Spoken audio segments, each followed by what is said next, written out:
बीती 30 जनवरी को हुए चंडीगढ़ मेयर चुनाव में बीजेपी की जीत के बाद आम आदमी पार्टी और कांग्रेस ने अदालत का रुख किया था।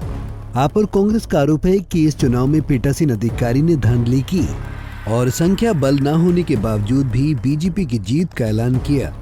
ये हकीकत बात है कि संख्या बल आप और कांग्रेस के पक्ष में था, लेकिन उनके 8 वोट आरोप अनिल मसीह ने अमान्य करार कर दिए थे। अमान्य करार दिए जाने को ही आप और कांग्रेस ने धांधली बताया है। इस मामले में आप और कांग्रेस ने पहले पंजाब हरियाणा हाईकोर्ट का रुख किया था, मगर हाईकोर्ट ने राहत देने से इनकार किया था। हाईकोर्ट ने चंडीगढ़ प्रशासन समेत संबंधित अधिकारियों से 3 हफ्ते में जवाब दाखिल करने को कहा था। हाईकोर्ट ने आप और कांग्रेस के फिर से चुनाव करवाने की मांग को भी खारिज कर दिया था, जिसके बाद इन दोनों पार्टियों ने सुप्रीम कोर्ट का रुख किया। अब इस मामले में सुप्रीम कोर्ट ने सख्त टिप्पणी की है।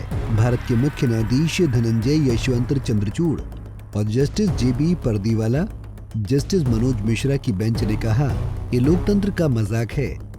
जो हुआ हम उससे हैरान हैं। हम लोकतंत्र की इस तरह से हत्या नहीं होने दे सकते। सुप्रीम कोर्ट में यह याचिका चंडीगढ़ मेयर चुनाव में आम आदमी पार्टी के उम्मीदवार कुलदीप कुमार की ओर से दाखिल की गई है। इस मामले में सुप्रीम कोर्ट ने चुनाव करवाने वाले पीठासीन अधिकारी अनिल मसीह को भी कड़ी फटकार लगाई है। अनिल मसीह से 19 फरवरी को सुनवाई में पेश होकर अपने बर्ताव के बारे में बताने के लिए कहा है और चंडीगढ़ प्रशासन के साथ साथ नगर निगम को भी नोटिस जारी किया है और मेयर चुनाव की प्रक्रिया से संबंधित दस्तावेजों और वीडियो को आप और कांग्रेस से पंजाब हरियाणा हाईकोर्ट में जमा करवाने के लिए कहा है। सुप्रीम कोर्ट ने पंजाब हरियाणा हाईकोर्ट के बर्ताव पर भी प्रश्न चिन्ह खड़ा किया है। बेंच ने कहा, पहली नजर में ये लगता है कि चुनाव प्रक्रिया की शुचिता बनाए रखने के लिए एक अंतरिम आदेश दिया जाना था, जिसे देने में हाईकोर्ट विफल रहा है। बता दें कि सुप्रीम कोर्ट में अभी तक हुई इस मामले की सुनवाई में पीठासीन अधिकारी अनिल मसीह की तरफ से सॉलिसिटर जनरल तुषार मेहता पेश हुए हैं। सुप्रीम कोर्ट ने 7 फरवरी को चंडीगढ़ नगर निगम की होने वाली बैठक पर भी रोक लगा दी है। सुप्रीम कोर्ट के इस एक्शन के बाद से राजनीतिक बयानबाजी काफी तेज हो गई है। पूरे देश ने ये नंगा सच देखा और उसके बाद भी मैं समझता हूं कि अब जल्द से जल्द सारी एजेंसीज जितनी भी हैं उनको इसके ऊपर तुरंत त्वरित कार्रवाई करनी चाहिए। मैं समझता हूं आज बीजेपी को नाक डुबो के मर जाना चाहिए। जो बीजेपी ने ऐसा कलंकित किया है देश के लोकतंत्र को, देश कभी माफ नहीं करेगा। देखिए, चंडीगढ़ बहुत खूबसूरत शहर है देश का। यहां मैं समझता हूं पंजाब की, हरियाणा की, दोनों स्टेटों की असेंबलियां भी हैं और हमारी ज्वाइंट हाई कोर्ट भी है। यहाँ कार्यपालिका भी है, न्यायपालिका भी है, विधानपालिका भी है। उस तीनों के जगह जहां तीनों एस्टैब्लिश हैं, वहां पे लोकतंत्र को मार देना, लोकतंत्र का कत्ल कर देना, ये कलंक जो है वो बीजेपी के माथे पे लगा है। प्रियंका गांधी ने भी एक्स पर कहा कि सुप्रीम कोर्ट की टिप्पणी दिखाती है कि चंडीगढ़ मेयर चुनाव में किस तरह लोकतंत्र की हत्या की गई। भाजपा जनता की आवाज दबाने के लिए लोकतंत्र को कुचल रही है। ये अब देश की जनता के सामने है, जनता ही इसका उचित जवाब देगी। इससे पहले भी विपक्ष की इस मामले में तीखी प्रतिक्रिया आई थी।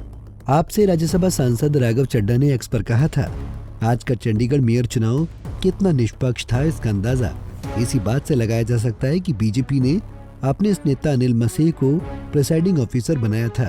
फर्जीवाड़ा करते हुए अपना फर्ज और पार्टी का कर्ज बहुत अच्छे से निभाया इन्होंने। राहुल गांधी ने भी एक्स पर कहा था, जो बीजेपी मेयर चुनाव में पूरी दुनिया के सामने लोकतंत्र की हत्या कर सकती है, वो दिल्ली की सत्ता में बने रहने के लिए क्या करेगी, ये कल्पना से परे है। वर्षों पहले 30 जनवरी ही के दिन गोडसे ने गांधी जी की हत्या की थी और आज ही गोडसेवादियों ने उनके आदर्शों और संवैधानिक मूल्यों की बलि चढ़ा दी। तो वहीं बीजेपी के राष्ट्रीय अध्यक्ष JP नड्डा ने चंडीगढ़ मेयर चुनाव जीतने पर चंडीगढ़ बीजेपी को बधाई भेजी थी। उन्होंने एक्स पर लिखा था, मेयर चुनाव जीतने के लिए बीजेपी फॉर चंडीगढ़ को बधाई। प्रधानमंत्री नरेंद्र मोदी के नेतृत्व में केंद्र शासित प्रदेशों में रिकॉर्ड विकास हुआ है।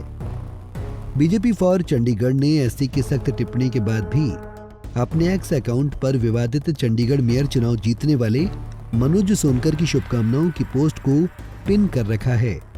बता दें कि चंडीगढ़ नगर निगम में बीजेपी के पास 14 पार्षद हैं सदन में अकाली दल का सिर्फ एक पार्षद है। इसके अलावा इस चुनाव में चंडीगढ़ के सांसद को भी वोट करने का अधिकार होता है।